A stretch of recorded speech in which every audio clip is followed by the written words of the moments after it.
Here's 5 ways that you can improve your gut barrier integrity, like your actual gut lining, without taking probiotics. Now, the reason that I say without taking probiotics is because the world of the gut is really, if you want to get down to it, divided into kind of 2 sides. There's the gut microbiome side, which is hugely complex literature, research that we just don't even know the tip of the iceberg with. But then there's a side that we do know a little bit more about, and that's the actual gut barrier integrity. So protecting the gut so that it doesn't become permeable. Because let's pretend for a second you did have a really bad microbiome, which, I mean, a lot of us probably do. If your gut is permeable, then the lipopolysaccharides, the gram-negative bacteria, have a higher chance of getting through the gut and actually affecting you systemically. So we have a greater chance of maybe protecting ourselves by taking care of the gut lining.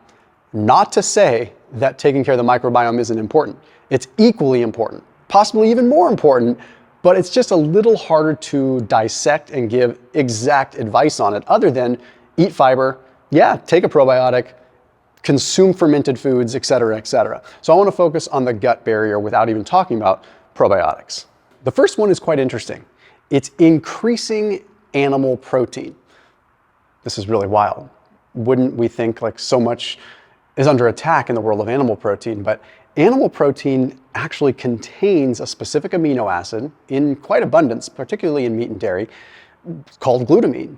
Now, glutamine is interesting because yes, some cancer cells can feed on glutamine, and like some will say you shouldn't just be taking supplemental glutamine, but when it comes down to the gut directly, just eating meats that are rich in glutamine are going to be beneficial. Because we do see some of the evidence that suggests that when we're depleted or deficient in glutamine, that's when we start to have intestinal permeability. In fact, there was a study published in the Experimental and Therapeutic Medicine Journal that found that supplementing with glutamine ended up decreasing the amount of overall intestinal permeability markers. So basically there was less lipopolysaccharides circulating in the bloodstream. So less gut permeability, less gut inflammation. So I don't suggest you go out and start taking a glutamine supplement unless you're maybe someone that's doing a lot of endurance work that specifically depletes kind of the glutamine stores and kind of degrades the gut. So like people that are in ultra marathon training or triathlon training, they oftentimes will supplement glutamine to kind of repair that. Most of us can just get it by eating adequate amounts of animal protein. But if you go long periods of time with low protein, or if you're plant-based, you may want to consider adding in some kind of a glutamine supplement.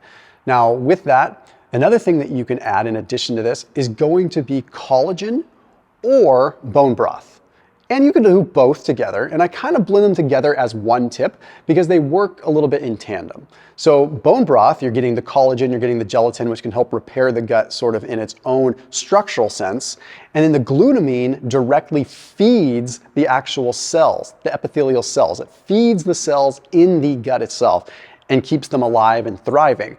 If they become depleted, then obviously those cells don't live anymore and you have another problem. So combining sort of glutamine or animal proteins with like collagen or bone broth, or making like a soup with bone broth and some steak or something like that, is a great way to take care of your gut. A lot of times if I don't feel like I'm getting enough protein in, I don't just go grab a protein shake. I have a pretty set time when I would do that. I try to have like a beef stick or maybe some good beef jerky or some biltong. I try to get good, legitimate, whole food animal protein up whenever I can. I put a link down below for Thrive Market, so you can get 30% off anything from their grocery store. So like you can load up your grocery cart and get 30% off. If you go to Thrive Market, you go to the link that's down below in the description. They are a sponsor on this channel, which is why there's a 30% off discount link. But you go to that link and you could just sort by protein snacks, by meat snacks. You could sort by beef jerky, type in beef jerky. You'll literally be covered up with different kinds of beef sticks. There's things called Rome sticks. Rome sticks, R-O-A-M, are delicious. There's also chopsticks, which I've talked about on this channel. There's a bunch of different kinds of beef jerky. So those are the kinds of things, you just add them into your life, just a little bit at a time to try to increase your animal protein intake, or just whatever, just a beef stick a day. I mean, you're talking 15 grams more protein than you might ordinarily get. So that link down below, 30% off plus a free $60 gift through Thrive Market. So link is in the top line of the description underneath this video. The next thing you can do is add fiber into your morning meals. The reason that I say add fiber into your morning meals isn't because taking it in the morning is going to do anything specific for your gut. It's more so just an easy time to get it in, and it's also going to control your appetite throughout the rest of the day. What's kind of funny is if you look at the literature, you find that, yeah, sure, consuming fiber is going to be good when it comes down to just the gut health in general, but it also seems to reduce the level of lipopolysaccharides that are entering into the bloodstream and the subsequent inflammation that comes as a result of it. So in essence, when you start looking at the literature of people that consume higher amounts of fiber, not astronomical amounts, just moderately more, they end up having lower levels of CRP, lower levels of tumor necrosis factor alpha, lower IL-6, all associated with those lower overall lipopolysaccharides getting into the bloodstream. So what I would recommend with this is go slow with some soluble fiber. So people always think with fiber, okay, I need to just have a bunch of vegetables, I need to go to town. Realistically, when you look at vegetables, the fiber content isn't ridiculously high. It's not saying that they're not good for you, but it's just not that much fiber. If you're trying to get bang for the buck, let's be real. Have a half a tablespoon, or something of psyllium. Just add straight up psyllium and mix it into some yogurt. Mix it into your eggs in the morning. You hardly even taste it.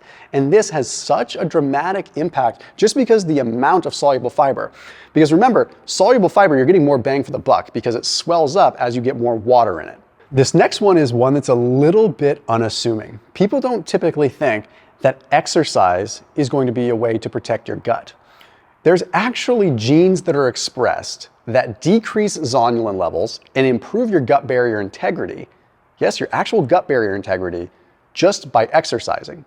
When you start triggering muscle protein synthesis, when you start triggering this repair system, as long as you are eating adequate amounts of protein, that's the operative thing there, eating adequate amounts of protein, your body is going to go into a repair mode and genes are going to be expressed that also take care of your gut. The caveat here is unless you take it too far. You know, we always kind of run into those issues. Again, if someone is training for an event and they end up with gastrointestinal issues because they're trying to eat while they're training. For example, people will say, okay, I'm training for a marathon, and they get those little goo packs because they say, if I eat something while I'm running, my gut just doesn't handle it. That is a clear example. It paints a picture of how when someone is doing strenuous exercise, it is hard on the gut. However, as long as you are replenishing, you can actually make your gut more resilient as well. You can become stronger. There's even some evidence when you get down into the microbiome world. There's a particular strain of bacteria called Veillonella that they noticed was higher in people that ran marathons. And when they would actually take this bacteria and put it into other rodents or whatever, they found that they ended up kind of taking on the body composition and some of the health benefits that these marathon runners had. Now, before I kind of go off on that tangent, it is important to note that the gut bacteria can also impact our gut barrier, right? So just because they're two separate kind of worlds that we're talking about, like cellular versus bacterial, they still impact one another. If you have a healthy microbiome, it does also protect your gut. Next up is eating fermented foods. And this is simply because of the probiotic effect. You don't need to take a bunch of probiotics if you're actually getting enough of the exercise and the diet in line. Now, don't get me wrong. Probiotics do have a place here, but there's some interesting evidence that suggests how probiotics and how fermented food can impact our gut barrier. There was a 26 randomized controlled trial meta-analysis that was published in Frontiers of Immunology that found that when subjects either ate fermented foods or added probiotics in, it had, of course, a huge impact on the gut bacteria, but it did impact their gut lining as well. What they found specifically is that it decreased endotoxins, so it decreased the gram-negative bacteria, but how it seemed to impact the gut barrier is it decreased zonulin expression. And I talked about zonulin briefly before. Zonulin is a signaling molecule that signals to start breaking down the gut barrier. And it happens in disease states, it happens in people that have food intolerances like celiac or some, that's one of the many things that happens. You have an increase in zonulin, the gut barrier starts to break down. So somehow when we consume fermented foods like sauerkraut or kimchi or yogurt or cottage cheese or any one of these kind of things like kefir, seems to have an impact on down-regulating zonulin, which allows the gut actually an opportunity to repair itself, which is fascinating. So with all that in mind, It's pretty simple. Maybe take your yogurt, add some psyllium so you get that fiber first thing in the morning, and it's a pretty good little recipe for the gut. If you want to improve your gut barrier, you gotta ditch the alcohol, or at least cut it down dramatically. There is a lot of evidence that suggests that when we consume alcohol, the ethanol directly impacts our mucosal layer. We have seen it in the literature that once alcohol is consumed, systems and processes are upregulated to try to repair the actual gut. As a matter of fact, there's some evidence that suggests that mast cells start secreting histamine, which is seen as a response and sort of an immune response to start repairing the gut from the alcohol-induced damage. So alcohol is one of the biggest detrimental things when it comes down to our gut barrier. It breaks down that wall. But what is interesting is there was a study published in Medicine that took a look at 130,000 people that found that sugar actually impacted the gut even worse than alcohol in patients that had Crohn's disease. So there's a combination there that seems really bad. We see in regular healthy individuals that alcohol seems to degrade the gut and be very, very bad for it. But then in people that are already susceptible to like Crohn's disease or IBS, things like that, sugar, drinking soda could even be worse. Seems to be worse than coffee. It seems to be worse than alcohol in that particular case. But a fun fact, and I've mentioned this before, tea drinkers seem to have lower instances of Crohn's flare-ups and Crohn's altogether. Not saying that if you drink tea, it's magically going to fix things, but it definitely seems to be correlational. So when we wrap it all up together, ditching alcohol is probably the most important thing you can do. There's all these things that you can add into your life and you try to have this stepladder approach to improve your gut, but ditching alcohol is probably going to be the biggest lever that you can pull. I'll see you tomorrow.